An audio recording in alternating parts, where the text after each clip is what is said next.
Uwiteka Imana wowe unkurikiye aguhaye impano y'ubuzima. Ubuzima bwawe nibwo bugiye gutangira kubaho.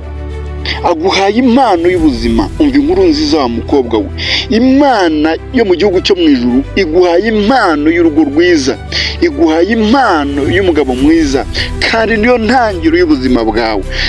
Sawuli uyu nguyu ntabwo ubuzima bwe bwari buzwi kwa Kishi, nta nubwo bwari buzwi kwa Benjamini, ariko aje guhura n'Imana imuhaye impano y'ubuzima, aramenyekana muri Isiraheli, amenyekana ku isi hose. Umva wa mupapa we, ndakubwira yuko umaze iminsi usengera ubuzima, usengera gakondo, usengera amahirwe, ariko Uwiteka Imana aguhaye amahirwe y'ubuzima. Haleluya, mvugira ngo amena. Uwiteka Imana aguhaye impano y'ubuzima. Uwiteka Imana aguhaye impano y'ubuzima. Umva wa mumama we, Uwiteka Imana aguhaye impano y'ubuzima. Umaze igihe usengera urubyaro, ariko Uwiteka Imana aguhaye impano y'ubuzima. Haleluya, igiye gufungura ubuzima bwawe bushya, igiye gufungura iyo identity, ubuzima bwawe bushyashya, igiye gufungura amahirwe yawe wari warabuze, igiye gufungura ubuzima bwawe wari warabuze, aho baruzi bari barabufungiye, ariko iyi mpano ije gufungura ubwo buzima, ije gufungura amahirwe yawe. Haleluya. Sawuli uyu nguyu nta buzima yari ari aho ngaho, ari umuhungu utegereje kwirira iby'iwabo, agazashaka agakura, ariko Uwiteka Imana hari icyo yamugennye. Imana yamuhaye impano, aricara ararya, ariko ifungura ubwami ku bugingo bwe, ifungura ubuzima ku bugingo bwe. Uwiteka Imana akuyeho urujijo ku bugingo bwawe. Uwiteka Imana akuyeho guhora uri aho ngaho uzenguruka 2, 3, 4, 5 ukabona ubuzima bwawe ntaho buva ntaho bugera. Uwiteka Imana akuyeho ibyo bintu, akuyeho haleluya, akuyeho inzitizi z'ubuzima, akuyeho kubura akazi kwawe, akuyeho kutamenyekana. Haleluya. Uwiteka Imana yongeye gufungura imigambi y'ubuzima bushyashya imbere yawe. Nk'uko Sawuli yahuye na Samweli, ubugingo bwe bukongera, cyangwa se ubuzima bwe bukongera bukaba bushya, bukaba bushya. Uwiteka Imana muzaho, Sawuli atangira guhanura. Uwiteka Imana muzaho, ubutwari bwa Isirayeli bumuzaho. Uwiteka Imana muzaho. Haleluya. Hari Imana iguhaye. Umva inkuru nziza wa mugabo we, umva inkuru nziza wa musore we. Imana iguhaye impano ifungura ubuzima bwawe. Imana iguhaye impano ifungura amahirwe yawe. Imana iguhaye impano ifungura urugo rwawe wabuze. Imana iguhaye impano ifungura akazi kawe kabuze. Imana iguhaye impano ifungura umugore wawe wabuze. Uwiteka Imana iguhaye impano ifungura gakondo yawe wari warabuze.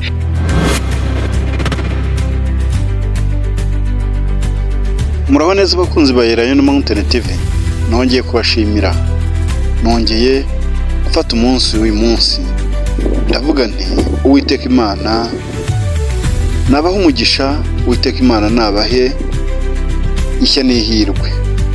Cyane cyane wowe ukurikirana kino kiganiro cy'inkuru nziza, ndagushimiye nawe, ndagushimiye wowe urimo kunyumva, ndagushimiye wowe udukurikirana umunsi ku munsi. Ni ukuri w'agaciro, n'iby'igitangaza kuba tugufite, cyangwa se kuba udukurikirana, kandi ikindi ukaba hari icyo ukura mu byo twebwe dutanga hano kuri iyi channel yacu, kuri iyi channel y'ivugabutumwa. Murakoze cyane. Ikindi ariko ndashaka gushimira undi muntu mushya waba ugeze aha bwa mbere, cyangwa se numaze igihe agenda yiyizira akatureba, ariko ndabashimira rwose kuba mudukurikirana nawe. Ndagushimiye cyane wowe unkurikirana. Ni ukuri wakora subscribe, ugakora share, kugira ngo ujye kurikirana kino kiganiro cy'inkuru nziza, cyangwa se ukurikirane n'ibindi biganiro bijye bibera hano kuri iyi channel ya Elayo Mountain TV. Ndabashimiye cyane. Inkuru nziza y'uyu munsi rero ni iyi ngiyi. Inkuru nziza y'uyu munsi iravuga ngo hari impano Uwiteka Imana yaguteganyirije, hari impano Uwiteka Imana yaguhishiye, irindira igihe cyagenwe irindira wowe ubwawe, ariko umunsi Uwiteka Imana yagennye nawe ubwawe ni uyu nguyu, uhuye n'iyo mpano y'igitangaza Imana yaguteganyirije. Uwiteka Imana aguhaye impano y'uburyo bwinshi wowe watekereza cyangwa se utatekerezaga. Wowe impano wari umaze igihe usengera, wari umaze igihe ubwira Imana ati Mana ndakwifuzaho iki, Mana ndagushakaho iki, Uwiteka Imana arayiguhaye kubera ko igihe cyageze. Impano y'ubuntu, impano utakoreye, impano ya yindi igutunguje kandi Uwiteka Imana akugiriye neza. Reka dusome muri Bibiliya mbere y'uko tuvuga kuri iyi mpano, hanyuma Uwiteka Imana duhana umugisha. Ariko reka tubanze dusenge. Data wa twese wo mu ijuru, Uwiteka Imana, Imana yo mu gihugu cyo mu ijuru, turagushimye, turaguhimbaje kandi tugushimiye kubw'uyu munsi, tugushimiye uburyo uturinda, tugushimiye gukomera kwawe, tugushimiye ko urinze bamwe muri twebwe kandi ukomeje kuturinda n'abagiye Mwami igihe cyari cyageze wari warabateganyirije. Urakoze Nyiringabo. Data wa twese rero, kubw'iri jambo cyangwa se kubw'iyi nkuru nziza dutangira ahangaha, njya mbona feedback yuko ibafasha. Ngaho n'iyi ngiyi rero nibacumite mu mitima kandi Mwami igire icyo ibamarira muri ubu buzima bwacu bwa buri munsi. Urakoze cyane Uwiteka Imana, urakoze Data, icyubahiro ni icyawe. Amen. Samweli wa mbere 9:23 aravuga ngo, maze Samweli abwira umunyagikari we ati zana umugabane naguhaye nkakubwira kuwuhisha. Nuko umunyagikari aterura ukuguru n'ibyako byose abihereza Sawuli. Maze Samweli aravuga ati ngurwo uruhisho rwawe, tereka imbere yawe ugiye, kuko wabihishiwe bikarindira igihe cyategetswe nkirarika abantu. Nuko uwo munsi Sawuli asangira na Samweli. Bamaze kuva ku kanunga bamanuka mu mudugudu, baherako burira inzu bajya kuganira. Haleluya. Uwiteka Imana nashimwe, Uwiteka Imana nakomeze kubana natwe. Ndagushimiye rero nanone wowe udukurikiye. Ibi ngibi ni impano Sawuli yabonye atateganyaga, ni impano Sawuli yabonye atanasengeye, ni impano Sawuli yabonye atazi uburyo ibonetsemo. Ariko si iyo mpano gusa, ni impano iguteganyiriza n'ibindi bintu bikomeye imbere. Haleluya. Ni impano ifungura umugisha. Hari impano iza igafungura umugisha wawe w'imbere. Hari impano iza igafungura ibyari byarananiranye mu buzima bwawe. Sawuli uyu nguyu ni umwana mutoya wa Akishi ukomoka mu muryango wa Benjamini. Uyu mwana mutoya yabaga aho ngaho yiragirira ingamiya cyangwa se indogobe ataha iwabo. Hanyuma ingamiya cyangwa se indogobe ziza kubura z'iwabo, bamutuma kujya kuzishaka hamwe n'umugaragu. Yiriza iminsi 3 yose azishaka mu gihugu cya Isiraheli. Ariko ataratangira kuzishaka, Uwiteka Imana ikaba yararebye umugabo Samweli iramubwira ngo hari umwana ejo uzaza ahangaha uzamwimikishe amavuta abo umwami wa Isiraheli, nk'uko Abisiraheli bamaze igihe bagushaka ngo ubimikire umwami bakwiye. Narebye rero mu Bisiraheli mbona umutima wa Sawuli, mbona ari we wakimika. Ejo uwo mwana azaza ahangaha, ikimenyimenyi kugira ngo umenye ko ari we nzanye, azaba yarabuze indogobe. Nzamuzana ahangaha uzamwimikisha amavuta. Haleluya. Izo ndogobe zirabura rero, Sawuli ajya kuzishaka, yiriza iminsi ashaka. Ariko bagera ahantu ngo bamenye yaratuye uwo Samweli. Hanyuma umugaragu abwira Sawuli ati nyamuneka reka tujye kubaza bamenya tumenye iby'uru rugendo rwacu ko indogobe zabuze. Ariko nabo bakaba bamaze akanya bibwira bati ese ko indogobe zabuze aho ntitwakitahira, aho data gukomeza guhangayikira indogobe aho kugira ngo agize guhangayikira indogobe biveho atangira kuduhangayikira. Ariko ngo barabanza begera Samweli baramubaza iby'indogobe, ariko Samweli akaba Uwiteka Imana yaraye yamuvugishije. Haleluya. Bajya ku kanunga rero, bavuyeyo baza gusangira aho ngaho. Bamaze gusangira ari naho yamubwiriye aya magambo dusomye. Amaze kumubwira aya magambo dusomye, aramubwira ati ngaho byuka tumanuke nguherekeze witahire. Aramuherekeje. Amaze kugera rwose nk'urenga inkingi z'amarembo z'umudugudu, aramubwira ati hagarara nkubwire. Umugaragu we nakomeza agende, we hari ikintu ushaka kukubwira. Umugaragu aragenda agitambuka, aramubwira ati ariko se iby'ubwami, iby'igikundiro cya Isiraheli si wowe bikwiye, hari uwundi? Nuko ngamumenaho amavuta. Haleluya. Amusukaho amavuta, aramubwira ngo genda, ubaye umwami wa Isiraheli, ubaye umwami wa Isiraheli guhera ubu. Kandi aramubwira ngo gende, nugera ku gituro cya Rasheli ngo urahasanga abahanuzi barakubwira yuko indogobe zabonetse. Haleluya. Ati kandi barakubwira ngo ubu iso nta gihangayikiye indogobe, ahubwo ahangayikira abahungu be batarimo kuboneka. Haleluya. Reka tuvuge rero kuri iyi mpano Uwiteka Imana atanga igafungura umugisha wawe.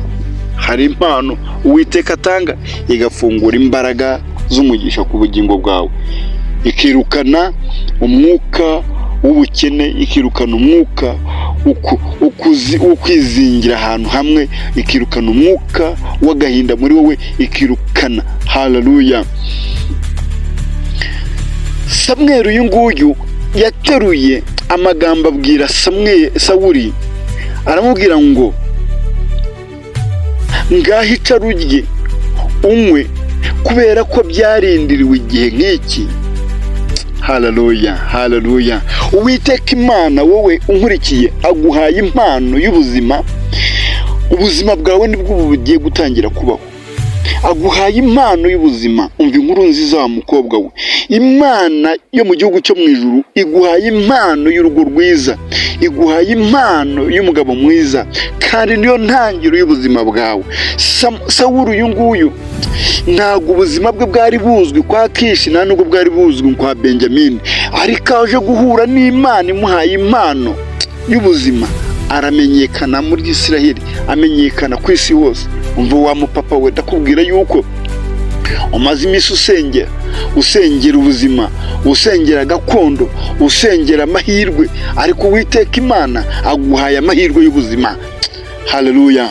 Vugira ngo amena. Uwiteka Imana aguhaye impano y'ubuzima. Uwiteka Imana aguhaye impano y'ubuzima. Umva wa mumama we, Uwiteka Imana aguhaye impano y'ubuzima. Umaze igihe usengera urubyaro, ariko Uwiteka Imana aguhaye impano y'ubuzima. Haleluya. Igiye gufungura ubuzima bwawe bushya, igiye gufungura iyo identity, ubuzima bwawe bushyashya, igiye gufungura amahirwe yawe wari warabuze, igiye gufungura ubuzima bwawe wari warabuze, aho baruzi bari barabufungiye, ariko iyi mpano ije gufungura ubwo buzima, ije gufungura amahirwe yawe. Haleluya. Sawuli uyu nguyu nta buzima yari ari aho ngaho, ari umuhungu utegereje kwirira iby'iwabo, agazashaka agakura, ariko Uwiteka Imana hari icyo yamugennye. Imana yamuhaye impano, aricara ararya, ariko ifungura ubwami ku bugingo bwe, ifungura ubuzima ku bugingo bwe. Uwiteka Imana akuyeho urujijo ku bugingo bwawe. Uwiteka Imana akuyeho guhora uri aho ngaho uzenguruka 2, 3, 4, 5 ukabona ubuzima bwawe ntaho buva ntaho bugera. Uwiteka Imana akuyeho ibyo bintu, akuyeho. Haleluya. Akuyeho inzitizi z'ubuzima, akuyeho kubura akazi kwawe, akuyeho kutamenyekana. Haleluya. Uwiteka Imana yongeye gufungura imigambi y'ubuzima bushyashya imbere yawe. Nk'uko Sawuli yahuye na Samweli, ubugingo bwe bukongera, cyangwa se ubuzima bwe bukongera bukaba bushya, bukongera bukaba bushya. Uwiteka Imana muzaho, Sawuli atangira guhanura. Uwiteka Imana muzaho, ubutware bwa Isirayeli bumuzaho. Uwiteka Imana muzaho. Haleluya! Hari Imana iguhaye. Umva inkuru nziza wa mugabo we, umva inkuru nziza wa musore we. Imana iguhaye impano ifungura ubuzima bwawe. Imana iguhaye impano ifungura amahirwe yawe. Imana iguhaye impano ifungura urugo rwawe wabuze. Imana iguhaye impano ifungura akazi kawe kabuze. Imana iguhaye impano ifungura umugore wawe wabuze. Uwiteka Imana iguhaye impano ifungura gakondo yawe wari warabuze gakondo muri iki gihugu cy'u Rwanda, wari warabuze gakondo muri iki gihugu cy'amahanga urimo, wabuzemo inzu watura, uhora ukodesha, ariko hari impano ije ifungura ayo mahirwe yo gutura nayo nk'abandi. Uwiteka Imana aguhaye impano ku buryo ije ikagukiza iyo ndwara mu buzima bwawe, ugahaguruka ku gisasiro cyo kwa muganga. Ntabwo ari wowe uzahora kwa muganga. Haleluya! Uwiteka Imana agukijije iyo ndwara, yayindi yananiranye, yayindi abaganga bananiranye, yayindi abaganga babuze, yayindi abaganga batabasha kumenya amazina yayo, ariko ugahora urwaye, ugahora wumva urwaye. Uwiteka Imana akugiriye neza. Uwiteka Imana agusanze aho hantu uri. Uwiteka Imana aguhaye impano y'ubuzima. Umva inkuru nziza ikujeho. Uwiteka Imana aguhaye impano y'ubuzima. Haleluya! Yesu ashimwe cyane. Urashakisha ariko bikanga, urahiga ariko bikanga. Sawuli nguyu yashakishije iminsi 3, arashakisha yiriza iminsi atagera mu rugo, ariko umunsi wa nyuma Uwiteka Imana yamuhaye impano y'ubuzima, ihindura ubuzima bwe, ihindura ubuzima bwo kwase, ihindura ubuzima bwo kwase wabo. Haleluya! Abo umwami wa mbere muri Isiraheli bitarajyaga bibaho, ari ibintu bitabagaho. Haleluya! Nawe Uwiteka Imana aguhaye ubuzima utari nk'ubwa runaka. Uwiteka Imana aguhaye ubuzima bwawe utameze nk'ubw'umuyobozi wawe. Uwiteka Imana aguhaye ubuzima utameze nk'ubwa mukuru wawe. Uwiteka Imana aguhaye ubuzima butameze. Uwiteka Imana afunguye umugisha ku bugingo bwawe. Njya mvuga ibi bintu abantu bakanseka. Uwiteka ajya atanga ubuzima, Uwiteka ajya yongera agatanga ubuzima bushya. Uwiteka Imana ajya guha impano ugahinduka. Abakubonaga mu myambaro ya feke ugahinduka, ukongera ukambara neza. Ese wowe gutebeza ntibyakubera? nawe imodoka yakubera papa. Haleluya! nawe waberwa ahantu hose, nawe waberwa kuba mu nzu yawe byakubera. Uwiteka Imana yakugira neza bikakubera. Haleluya! Wowe izera Imana, fata umutima wawe wizeza Imana, fata umutima wawe ushyire ku Uwiteka, wirinde kumuhemukira. Haleluya! Imbabazi z'Uwiteka zikujeho, imbabazi z'Uwiteka zikujeho aho uri mu mahanga ho. Imbabazi z'Uwiteka zikujeho aho ushakishiriza aho ngaho hose, ariko Imana irongera kwibutse nk'uko yibutse Sawuli. Uwiteka Imana arakwibutsa. Murakoze cyane. Uwiteka Imana akomeza abagirire neza. Uyu munsi, inkuru y'uyu munsi nziza yavugaga ngo Uwiteka Imana aguhaye impano y'ubuzima bwawe bushya. Uwiteka Imana akomeze kubagirira neza. Ndabashimiye. Yari Rusasira Emmanuel nk'ibisanzwe, ariko ntabwo nasoza ntabashimiye. Ndashimira wowe wakoze subscribe, ndashimira wowe udukurikirana umunsi ku munsi. Ndagushimira bivuye ku mutima wanjye, kandi nogenda kubwiye ngo udukurikiranye mushyashya, wongere umanuke uze usure Elayon Mountain TV, wongere uyirebe, uyikunde, urebeho ibiganiro. Tugira ibiganiro byinshi byiza, hanyuma ukore subscribe cyangwa se uhitemo ibyo wareba, ibyo wakurikirana, kandi binyura umutima. Ni ukuri biruhura umutima wunaniwe.